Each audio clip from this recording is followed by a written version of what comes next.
friends আপোনালোকৰ নিশ্চয় জানে কেইদিনমান আগত ৰনজ পেগু ডাঙৰীয়াই কোকৰাঝাৰত আহি কৈছিল যে বিটিচি যিটো বা বিটিআৰৰ যিটো টেট কাম ৰিক্ৰুইটমেণ্ট হোৱা কথা আছিল আমি এপ্লিকেশ্যন অলৰেডি ছাবমিট কৰিছে আমাৰ কেণ্ডিডেটসকলে আৰু এইটো 1.5 মাহৰ ভিতৰত অনুষ্ঠিত কৰিব তাকে এইটো কামে আগবঢ়াই লৈ আছে দ্ৰুতগতিত আৰু এই সম্পৰ্কিত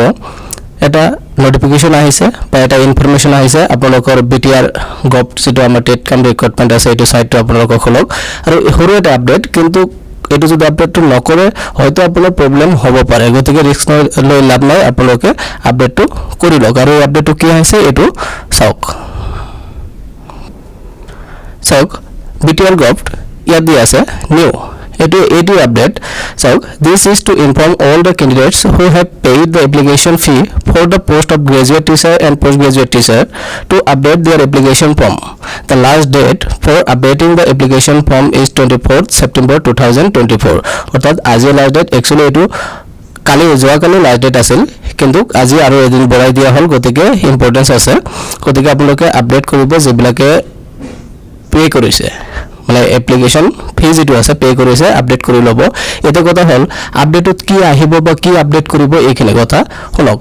আপডেট কৰাটো জৰুৰী আৰু আজি লাস্ট ডেট কিন্তু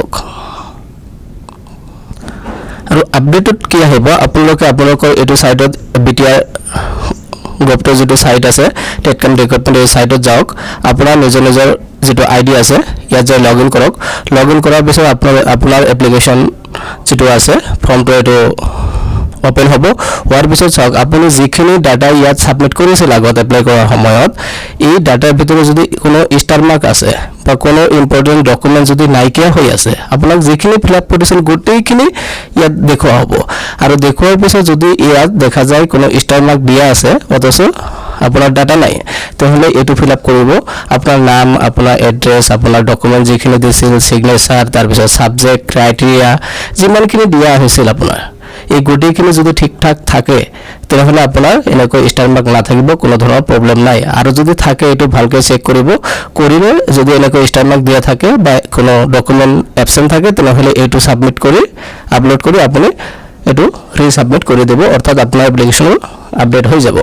আৰু যদি এনেকৈ কোনো ধৰণৰ প্ৰবলেম না থাকে তেহলে আপুনি একদম নিশ্চিন্ত থাকক আপোনাৰ এপ্লিকেশনটো একদম ফ্ৰেশ আছে গতিকে আপোনাৰ কোনো ধৰণৰ প্ৰবলেম নাই গতিকে অবহেলা নকৰিব আপুনি যদি এপ্লাই কৰিছে তেহলে এবাৰ কাইন্ডলি লগইন কৰি আপোনাৰ এপ্লিকেশনটো এবাৰ ৰিচেক কৰি লওক যাতে পৰৱৰ্তী সময়ত কোনো প্ৰবলেম নহয় হয়তো এটো আপডেট কৰিলে আপুনি নাজানে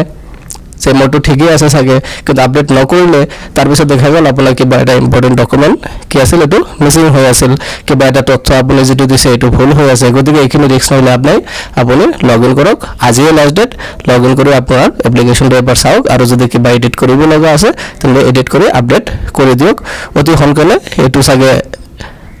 আমাৰ এডমিটটো প্ৰকাশ কৰিব কাৰণ এইটো কাম চলি আছে গতিকে এইখিনি আছিল আপোনালোকৰ কাৰণে ইনফৰমেশন ওকে থ্যাংক ইউ